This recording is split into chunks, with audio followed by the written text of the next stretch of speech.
자, 오늘은 단순하게 믿음으로라는 제목으로 우리 함께 말씀을 나누도록 하겠습니다.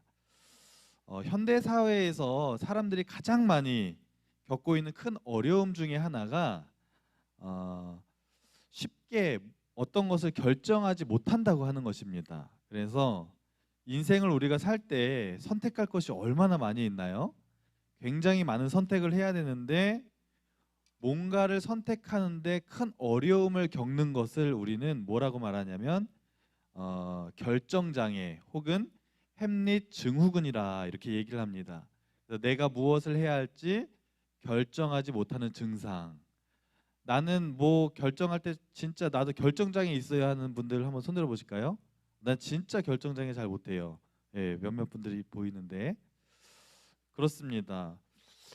몇 년 전에 우리나라에서 전국의 대학생들, 여기 이제 대학생 선생님들도 많이 계신데 대학생 선생님들을 한 397명을 대상으로 설문조사를 했어요. 그래서 어떤 걸 했냐면 삶에서 선택이 가장 어려운 순간이 언제인가요? 라고 설문조사를 했는데 5위가 뭐가 나왔냐면 머리 스타일을 바꾸고 싶을 때 4.5%가 나왔습니다. 공감하시죠? 몇몇 분들은. 그 다음에 4위가 카카오톡 프로필 사진을 바꿀 때. 그쵸? 여러분도 지금 카톡 프로필 어떤 분들은 굉장히 오랫동안 이렇게 안 바꾸시는 분들도 있는데 굉장히 자주 바꾸는 분들도 있어요. 그거 바꿀 때 굉장히 고민이 되죠.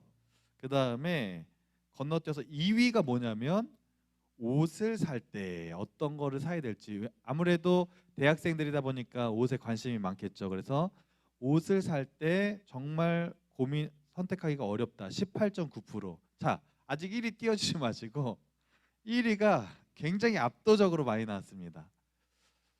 자, 1위는 무엇일까요? 맞히시는 분 선물 있습니다. 아예 거기 뒤에 말고. 네? 어, 정답입니다. 박수 한번 주시죠. 와. 음식. 자, 1위는 뭐냐면 점심 메뉴 고를 때.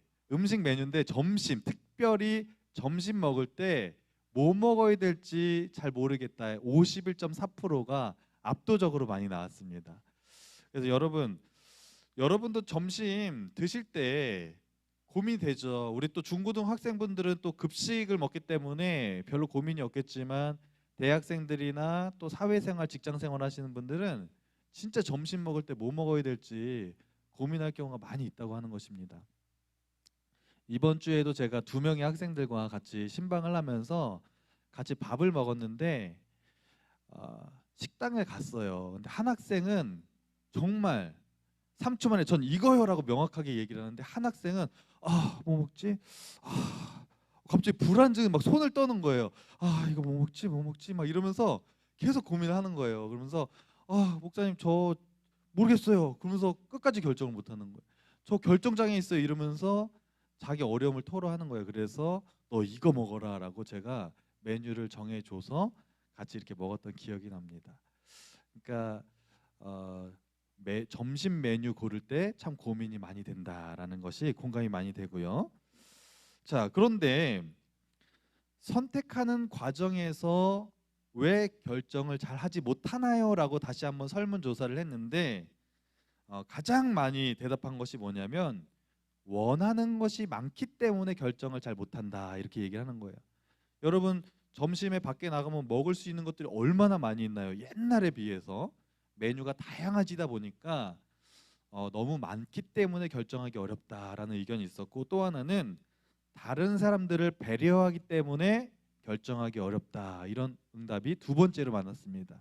예를 들면 보통 우리가 한 3명에서 4명, 5명 같이 밥 먹으러 가잖아요. 그러면 꼭 하는 질문이 있죠. 뭐 먹을까요? 야, 뭐 먹을래? 이렇게 물어보면 꼭 그 중에 한 명은 이렇게 대답해요. 뭐라 그래요? 아무거나. 나 아무거나 먹어도 돼. 아무거나 괜찮아. 근데 속마음은 먹고 싶은 게 있어. 근데 왜 아무거나라고 나 괜찮아 아무거나 괜찮아라고 대답할까요? 그거는 다른 사람을 배려하는 마음 때문이죠. 괜히 내가 말한 거 다른 사람이 먹기 싫어할까 봐 이런 배려하는 마음 때문에 아, 선택을 잘 못한다 이런 의견이 있습니다. 그래서 전문가들도 이 결정 장애에 걸려 있는 햄릿 증후군 증상을 보이는 사람들이 이것을 결정하지 못하는 가장 큰 이유 중에 하나도 원하는 것이 너무나 많고 또 그런 욕심 때문이다라고 결론을 내렸습니다. 그래서 전문가들이 이것을 어떻게 하면 해결할 수 있을까? 햄릿 증후군에 걸려 있는 사람들이 이것을 어떻게 극복할 수 있을까? 가장 효과적인 방법을 내놓았는데 그게 무엇이냐면 기준점을 정확하게 세우고 단순하게 선택하라는 거예요. 짜장면, 짬뽕. 오늘은 나 그냥 그래. 국물이 먹기 싫으니까 그냥 짬뽕으로 먹자. 그냥 단순하게 생각하는 거예요. 짧게. 그런데 여러분, 우리가 이런 결정의 어려움, 또 선택의 어려움은 우리의 일상생활뿐만 아니라 우리는 그리스도인이기 때문에 신앙생활 할 때도 이런 결정의 어려움이 있다고 하는 것입니다. 그래서 나는 하나님의 자녀이기 때문에 하나님 뜻대로 살아야 되는데 하나님 뜻대로 살고자 하는 마음도 있는데 한편에서는 어떤 마음이 있어요? 내가 하고 싶은 그런 마음도 있다는 것이죠. 하나님의 마음과 내가 하고 싶은 마음, 하나님과 세상 사이에서 이렇게도 저렇게도 하지 못하고 갈등하는 경우가 우리가 참 많이 있다고 하는 것입니다. 그래서 우리가 오늘 말씀을 통해 신앙의 갈등이 찾아올 때 우리가 어떻게 하면 믿음의 선택을 잘 할 수 있을까? 우리가 오늘 본문 말씀을 통해 함께 말씀을 나누기 원합니다. 자, 오늘 본문의 설명을 잠깐 드리면 우리가 민수기의 말씀을 오늘 살펴보는데요. 오늘 본문은 출애굽한 이스라엘 백성들이 가나안 땅을 향해 가는 여정 가운데 한 이야기입니다. 이스라엘 백성들이요 430년 동안 가나안 땅에서 노예 생활을 하다가 출애굽을 했어요. 그리고 가나안 땅을 향해 가는데 가데스 바네아라는 곳에서 정탐꾼을 보냈는데 정탐꾼이 부정적인 의견을 내서 결국에는 백성들이 우리 거기 갈 수 없습니다라고 막 이렇게 불평하다가 결국에는 1세대 사람들이 불평하고 원망해서 가나안 땅에 못 들어갔습니다. 1세대 사람이라고 하면 출애굽 당시에 20세 이상의 모든 사람들을 말하는 거예요. 출애굽 당시에 20세 이상의 모든 사람들은 그때 불평하고 원망해서 결국엔 광야에서 돌고 돌다가 결국에는 다 거기서 죽습니다. 그리고 광야에서 태어나거나 출애굽 당시 20세 이하의 사람들을 우리가 2세대 사람이라 그러는데 그 2세대 사람들을 이제 이끌고 모세가 다시 가나안 땅을 향해 이제 앞두고 있는 상황. 가나안 생활을 벌써 40년 동안 했어요. 이제 40년째 되는 해에 오늘 본문의 내용이 시작되는 것입니다. 또다시 가데스 바네아라는 곳에 모세와 모든 이스라엘 백성들이 이제 모여 있습니다. 그리고 저쪽에 가나안 땅을 이제 앞두고 있습니다. 근데 가데스 바네아라는 곳에서 가나안 땅을 가장 빨리 갈 수 있는 길이 하나가 있었는데 그게 뭐냐면 왕의 대로라는 그 왕의 길입니다. 여러분 이렇게 지도를 잠깐 보시면 저쪽 끝에 여기 가데시 바네아라고 이렇게 써 있죠. 보이세요? 거기에서 저 위쪽이 이제 가나안 땅이에요. 저 위쪽이 가나안 땅인데 거기를 가려면 어떻게 가야 되냐면 이 연두색 그 길 보이세요? 연두색 길 여기 이렇게 네 이게 바로 왕의 대로 왕의 길이라고 하는 거예요. 여기로 이렇게 해서 저 위쪽으로 돌아서 가나안 동편으로 이제 들어가는 게 가장 빠른 길입니다. 그런데 이 길을 가려면 연두색 길을 가려면 여기 뭐라고 써 있어요? 여기 에돔. 여기가 에돔 땅인데 저 연두색 길을 왕의 대로라고 하는데 저기는 아주 길이 잘 나 있는 길이에요. 근데 그 길을 가려면 에돔 땅을 지나가야 되기 때문에 에돔 왕의 허락을 받아야 되는 그 상황입니다. 만약에 그 왕이 허락을 안 해주면 어떻게 가야 되냐면 에돔 땅을 지나갈 수 없기 때문에 지금 이 가데스 바네아에서 이렇게 해가지고 사막길로해서 쭉 돌아가는 빨간색 표시 이렇게 가야 되니까 얼마나 길이 멀어요. 그러니까 이제 모세와 이스라엘 백성들이 저 가데스 바네아에서 에돔의 왕의 대로를 가기 위해서 이제 모세가 에돔 왕에게 사람들을 보냅니다. 사람들을 보내서 왕이시여 우리가 저 에돔 땅 왕의 대로를 좀 걸어갈 수 있도록 허락해 주십시오라고 이렇게 요청을 하는 장면이 오늘 본문에 나옵니다. 자, 20장 17절 말씀 우리 함께 볼까요? 20장 17절 말씀 다 같이 한번 읽어볼까요? 시작. 청하건대 우리에게 당신의 땅을 지나가게 하소서. 우리가 밭으로나 포도원으로 지나가지 아니하고 우물물도 마시지 아니하고 왕의 큰 길로만 지나가고 당신의 지경에서 나가기까지 왼쪽으로나 오른쪽으로나 치우치지 아니하리이다 한다고 하라 하였더니. 아멘. 말씀 잠깐 다시 한번 띄워주실래요? 말씀에 보니까 중간에 왕의 큰 길로라고 이렇게 나와 있습니다. 왕의 큰 길로 이렇게 지나가고라고 이렇게 나오죠. 거기가 바로 왕의 길, 왕의 대로라고 하는 곳입니다. 네, 이제 안 띄워주셔도 돼요. 그러니까 모세가 에돔 왕한테 왕의 길로 지나가게 해주십시오라고 요청을 하면서 뭐라고 얘기하면 그 길로 지나가기만 해주시면 밭에도 안 들어가고 포도원도 안 들어가고 곡식들도 절대로 건들지 않고 우물에서 물도 마시지 않겠습니다. 이렇게 얘기하는 거예요. 이 말은 뭐냐면 우리가 당신의 나라의 길을 건너갈 때 조금도 우리가 아무것도 하지 않고 걸어가기만 하겠습니다. 이렇게 얘기를 정중하게 하는 거예요. 그런데 그렇게 요청을 했는데 이 에돔이라는 나라는 어떤 나라냐? 이스라엘의 나라의 형제의 나라입니다. 왜냐하면 여러분 야곱의 형의 이름이 뭐예요? 에서죠. 야곱의 형 에서로부터 이 에돔이라는 나라가 시작됐고 에서의 동생인 야곱으로부터 이스라엘이 시작된 거예요. 그러니까 이스라엘과 에돔의 나라는 형제의 나라이기 때문에 이렇게 요청을 하면 당연히 들어줘야 되는 게 맞죠. 그런데 그 형제의 나라 에돔 왕이 뭐라고 응답을 하냐 하면 18절 말씀 다 같이 읽어볼까요? 시작. 에돔 왕이 대답하되 너는 우리 가운데로 지나가지 못하리라. 내가 칼을 들고 나아가 너를 대적할까 하노라. 뭐래요? 지나가지 못하리라 이렇게 얘기하면서 너 만약에 너희들 이쪽으로 오면 내가 칼을 들고 나가서 대적할 거야 이렇게 얘기하면서 겁을 주면서 지나가지 못하게 하는 거예요. 그러니까 모세가요 굉장히 난감해졌습니다.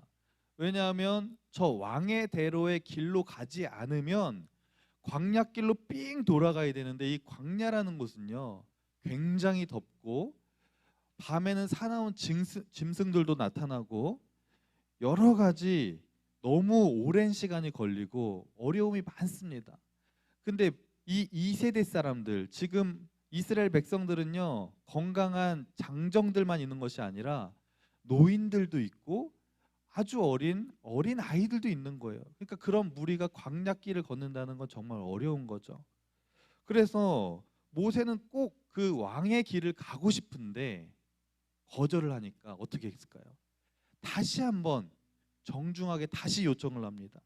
아, 에돔 왕이시여 사람들을 보내서 우리가 절대로 다른 거 건드리지 않을 테니까 그 길 좀 건너가게 해주십시오라고 아주 정중하게 요청을 했는데 다시 한번 요청했더니 이번엔 뭐라 그러냐면 절대 안 된다 그러면서 군사들을 그 경계선에다가 무장을 시켜가지고 배치를 완전히 진짜로 해버린 거예요.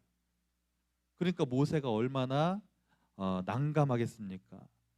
근데 에돔의 입장에서 생각해 보면 어떤 입장이냐면 이스라엘 백성들이 지금까지 승승장구하고 여기까지 오니까 혹시 아무것도 건들지 않는다고 얘기를 했지만 자기의 나라의 길로 그냥 쭉 가다가 그들이 마음이 변해서 자기들을 공격하면 큰 어려움이 있을 수 있기 때문에 그런 이유도 있어서 그들이 거절을 했던 것입니다.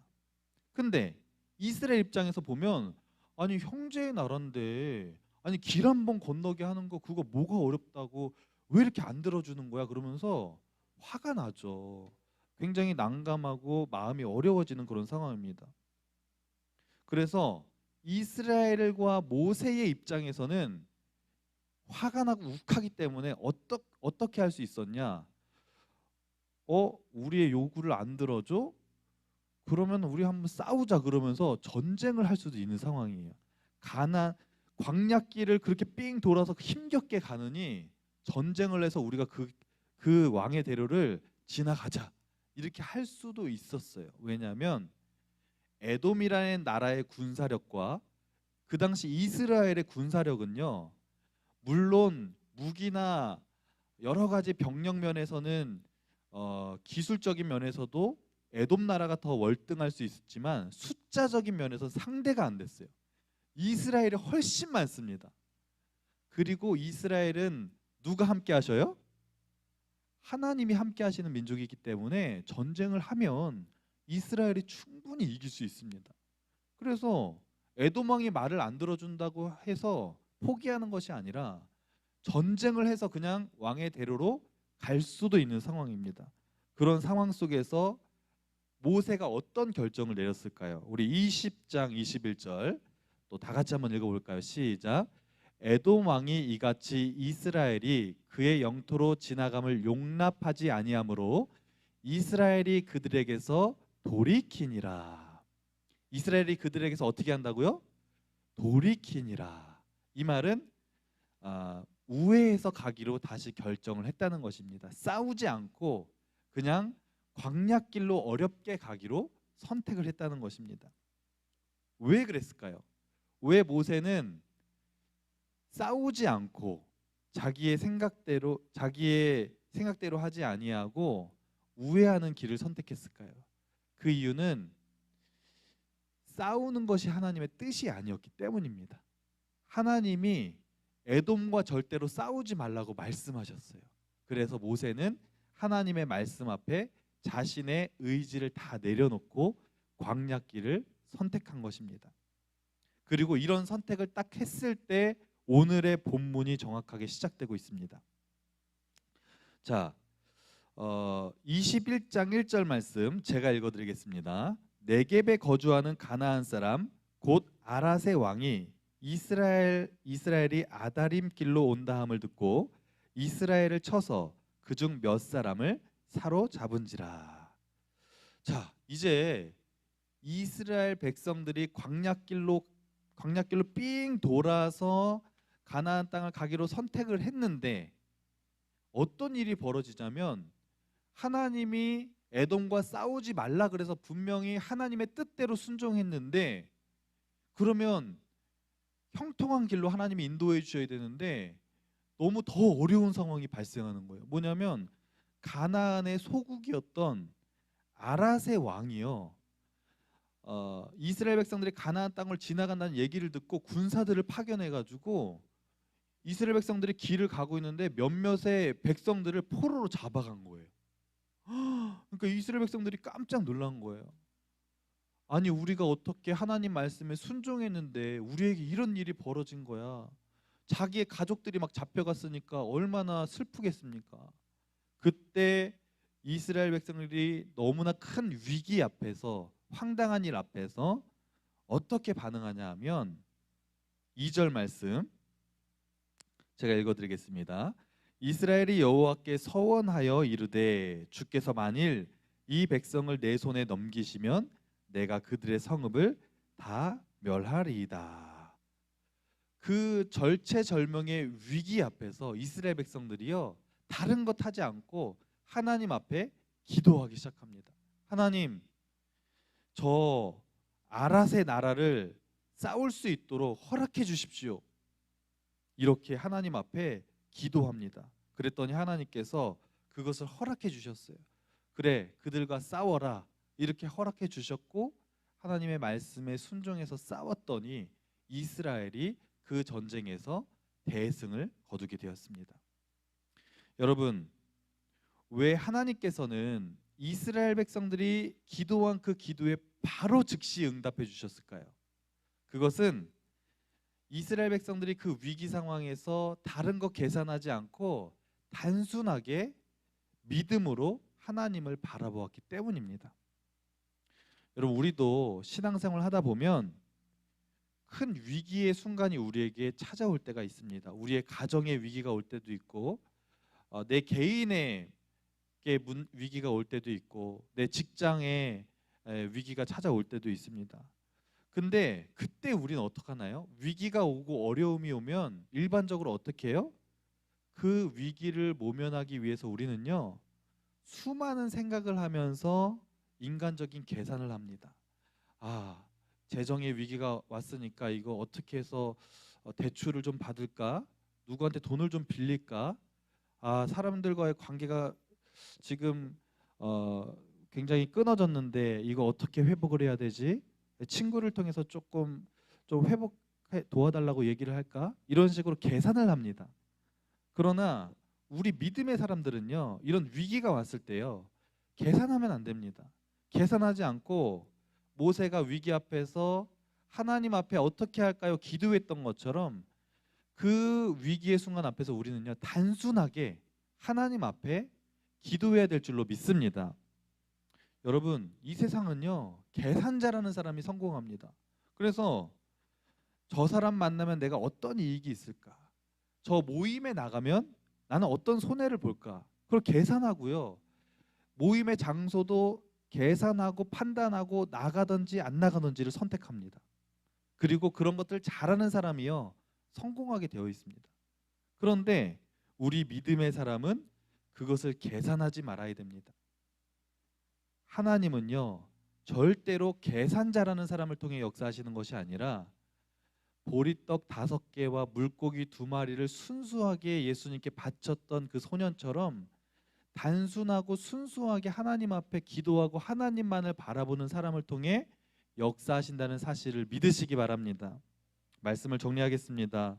여러분, 우리는 오늘도 또 이번 앞으로 살아갈 한 주간도 수많은 선택을 하면서 살아가게 될 것입니다.